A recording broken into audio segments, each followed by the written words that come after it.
What's up, guys? It's your man, Donovan Sharpe, and welcome to Ask Donovan.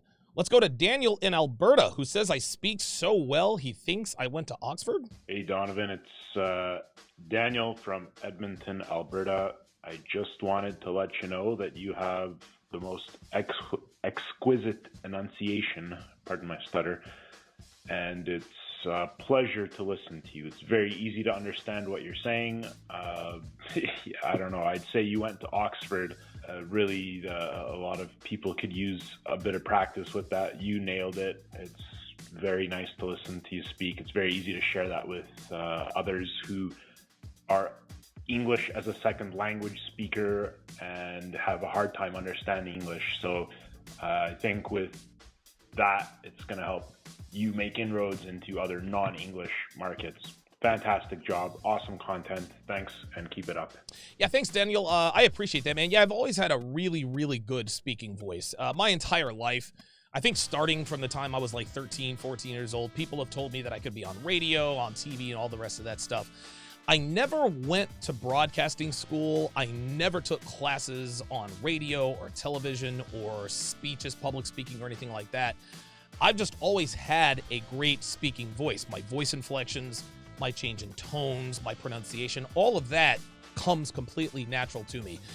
I guess I can thank my mom for that, because when I was younger and I didn't use proper English, she'd crack the back of my hand with a wooden spoon and say, let's try that again, and then tell me what I should say. So, for example, if I told my mom, I ain't got no homework, crack, let's try that again. I don't have any homework, and then I would repeat that. Or if I said, I ain't got no money, crack, let's try that again. I don't have any money. Plus, both of my parents, actually, now that I'm thinking about it, both of my parents have exceptional speaking voices as well. My mother and my father both have a very strong command of the English language. Again, their voice inflections, their cadence, the perfect pronunciation. That's something that I grew up around my entire life. So I guess that just naturally rubbed off on me as their kid. So I would say that a combination of the wooden spoon and my parents are the reason why I talk the way I do. And for the record, Daniel, no, I did not go to Oxford, but I do think it's pretty cool that you think I did. Before we go to Adam in Texas, who has a question about platonic relationships between men and women, make sure you get your hands on my free ebook, 16 Ways to Immediately Disqualify Her for a Long-Term Relationship. The book is absolutely free, and it will help you to weed out the girls who will turn your life upside down if you commit anything to them outside of your pork and beans. Go to donovansharpe.com/newsletter, plug in your very best email, and the book is yours. Okay, let's go to Adam in Texas, who wants to know if it's possible to have a healthy relationship with a woman if there's no intimacy involved. Hey, Donovan, this is Adam from Texas. My question is it even possible to have a healthy relationship with a female if intimacy is not involved? Let's say that you wanted to have a friend that's a female, but you're not wanting to get serious with her. Is it even possible? My experience that taking girls out on, not necessarily dates, but we'll go out to a movie or something like that. You go bowling or something like that. But, after a couple of dates, she'll pressure me for some intimacy. Frankly, I tell her no. She immediately becomes disinterested, and subsequently we ghost each other. Your thoughts, opinions would be greatly appreciated. Thank you. Yeah, thanks for the question, Adam. Let's take this one step at a time here, because you actually asked several questions. First off, outside of a work or a professional setting, it is not possible to have a quote-unquote healthy relationship with a female if intimacy is not involved. Again, outside of work, professional relationship, or if it's your family, sisters, cousins, aunts, etc., other than the obvious, it is not possible to have a healthy relationship with a woman if intimacy is not involved. And there are a few reasons for this. Number one, either one or both people will start to develop romantic feelings for the other person. And as we all know, better than 9 times out of 10, it is the man who develops these feelings rather than the woman. It happens the other way around, but not very much, not too often. Number two, in a platonic relationship between a man and a woman, only one is going to get what they want out of the relationship. Men want sex and women want companionship. This is why guys don't like being in the friend zone, right? They're getting the companionship they want, but not the action between the sheets that he wants. This is also why women don't like being in a friends with benefits arrangement with a man, because she's getting all the sausage she wants, but not the commitment nor the companionship that she needs. The dichotomy here, Adam, is that men who are stuck in the friend zone, what they do is they continue to give the woman companionship in hopes that she develops romantic feelings for him, and it almost never happens. It almost never happens. Even if it does happen, it happens 10 years, 30 pounds, 3 kids, 2 abortions, and 60 bodies later, right? He never gets her in her prime fertile years. He always gets her. The minute he breaks out of the friend zone, she's all used up. She's 38. She's completely, her dating market value is down the tubes. Oh, yeah, now he breaks out of the friend zone. Yeah, congratulations. You got a used vehicle. On the other side of that coin, women who continue to give the guy all of the bedroom action in hopes that he will one day commit to her, that's what they do. Now, getting that commitment from a man down the road happens far more often than a guy getting out of the friend zone and into the bed of his love interest.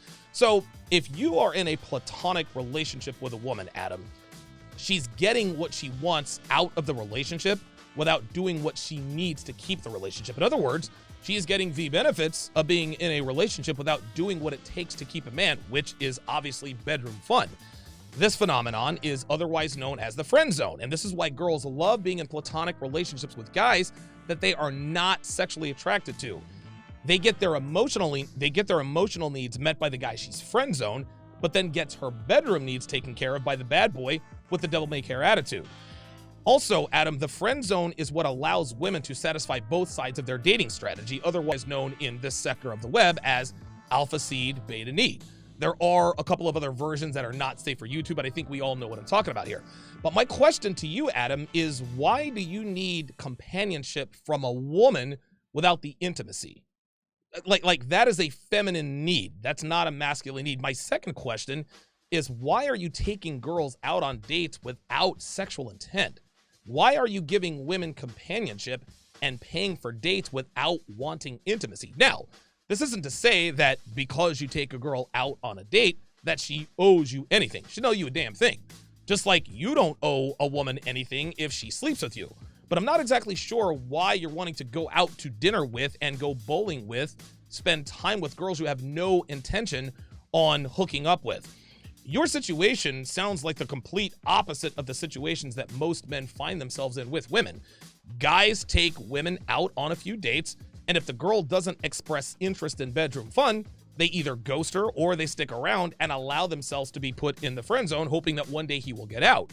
But your situation is that girls are pressuring you for intimacy. And when you turn them down, they lose interest when most of the time they'll continue to let guys take them on dates and spend money on them without having to put out, right? So the girls you're taking out don't want to friend zone you. They actually want to hook up with you. This is actually a good problem to have. So Adam, I need you to call back and I need you to clarify a few things for me. Number one, I need to know why you want female companionship without fooling around. Number two, why are you turning them down for intimacy? Are these women unattractive? Are they overweight? I mean, there's got to be a reason you're not wanting to sleep with these girls who obviously want to sleep with you. The third thing I need to know is, do you have any male friends? And I'm not being facetious. I'm not trying to insult you. The reason I'm asking, the reason I need to know is because if you do have male friends, I now need to know why you value female companionship over male companionship.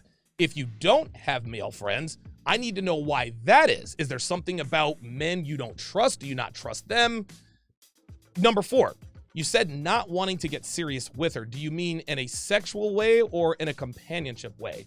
If you could call back and clarify these things for me, Adam, I would greatly appreciate it. I will make sure I answer them on the air.